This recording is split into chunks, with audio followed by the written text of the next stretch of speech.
Hello, how are you doing? My name is Stephen Edwards and welcome to this week's video blog. Today we're going to tackle the subject of the coronavirus, but maybe not in the thought process that you're thinking of. We are not going to talk about the medical piece. You're a medical provider. You can get with the CDC and find out from the medical aspect what you should be doing. We're going to talk about the business aspect. The business aspect, what plan should you have in anticipation of maybe your area going under the self-quarantine or mandatory quarantine? What is that going to mean? How are you going to communicate to your admin staff and your patients and parents? So first we're going to talk about your admin staff and your providers, your clinic, and what should you do to set up that vehicle where you're communicating with them in an efficient manner. So if you are in Theraplan, we'll talk about Theraplan, we have a message board that you are able to message anybody that you have inside of Theraplan in a quick text message style message that you can put. They can be as long as you want them and everybody's going to get it. So that is the vehicle that I would use if you are in Theraplan. Go ahead and use the message center, but the biggest thing is get that message out to your staff now. Hey, this is going to be our vehicle. If it's text message, if it's the message center inside of Theraplan, or if you're going to be calling everybody, you know, for your admin staff, make that call tree on who's going to be calling who. So everybody, you're not making, you know, the owner is not making all these phone calls to your staff. Make sure that you are divvying it up so it can be done expeditiously. But the biggest thing, again, is to have a plan for the communication and go ahead and post it and start talking to people about it, because your patients and your parents, you've got to make a plan for them. You need to make sure that you are talking to people. When somebody comes into your clinic, say, hey, I want to verify your phone number. And this is what is going to happen. This is how we're going to communicate to you if this coronavirus comes into our area. Have a one-page document up on your window on that plan that you're going to put in place so they can be expectant. This is something that maybe a lot of clinics are not going to do, but when the patient goes home or the parent goes home, they're seeing all this stuff on the TV and they're figuring, why aren't my providers that I am dealing with telling me how they're going to communicate to me? You're going out there 1 to 3 times a week, or they're coming into your clinic. It's more imperative that you contact that person more than the general practitioner, because he might see them 1 every 6 months. So please make a plan. So now let's talk about the best plan to make. Inside of Theraplan, if you were to go in, you have everybody's phone number right there. You should be verifying it. You should be telling your home therapist the next time they go out to the patient's house to verify and to talk about that communication that you're going to have if you are impacted by the coronavirus and the self-quarantine. Inside of Theraplan, we have something that's called a face sheet. You can print all those out, and before this even happens, you can divvy your administration staff to personally call everybody. You print out the face sheets, you divvy them up, maybe 20 a piece depending on the size of your clinic, and you say, okay, Jill administration, if this happens, you are going to call these patients.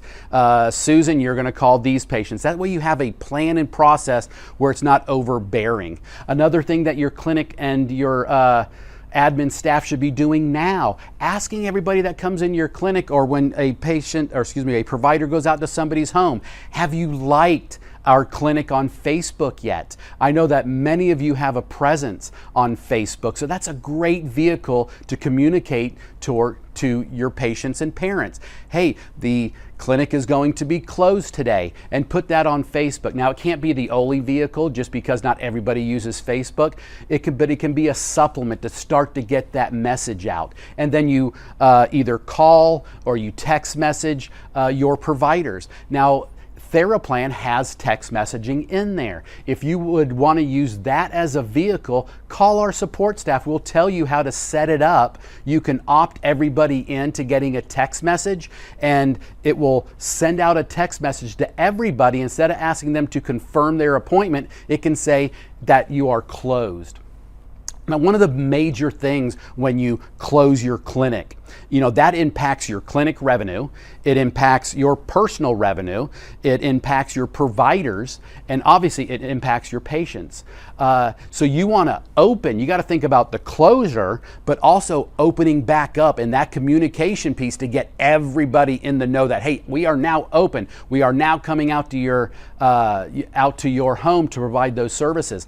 You can communicate that information the same way that you would closing. You can do it via the SMS text messaging inside a TheraPlan. You can print out those face sheets. You can just divvy up, A through D to your admin staff to have them call. But again, the biggest thing that I'm trying to stress to you is have the plan now.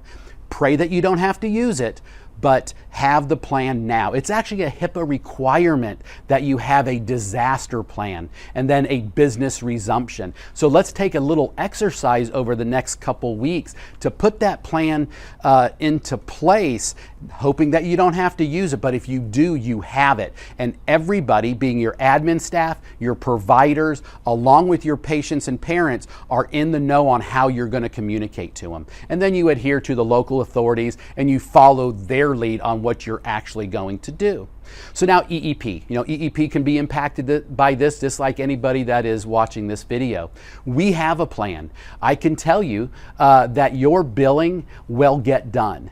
I can't say that maybe your authorizations will get done or your benefits will get done. It all depends on how big this crackdown is.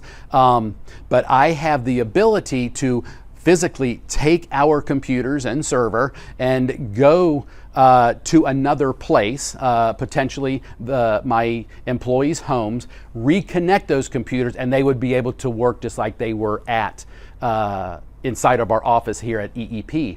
So I can assure you that your billing is going to get done. And I know that's the biggest thing. We'll catch everything else up, but it's my commitment to you to keep your money flowing. Now if you are self-quarantined and you have to close for 2 weeks, because if you close one day, you're going to be closed for 2 weeks because the incubation period is 2 weeks. So, if this happens to you, you're going to be really itching to get those people back into your clinic. Everybody is, from the patient up to the clinic owner. You want to resume your processes. So again, you're going to have a plan for closing, and then you're going to have a plan for opening back up. Both of them equally important. Okay. So please, if you have any questions, if there is anything that you want to talk about, please give me a call.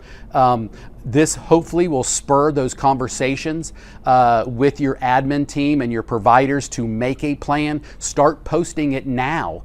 And then obviously from a medical standpoint, get with your providers. We're also in the flu season, how they should be protecting their patients when they come to their home or when they come into the clinic, being washing your hands and stuff like that. So I hope that this finds you well. I hope that you don't have to use any of this, but if you do, please make sure that we are on that communication board with you, that you are going to communicate to us that you will be closing for a certain amount of time.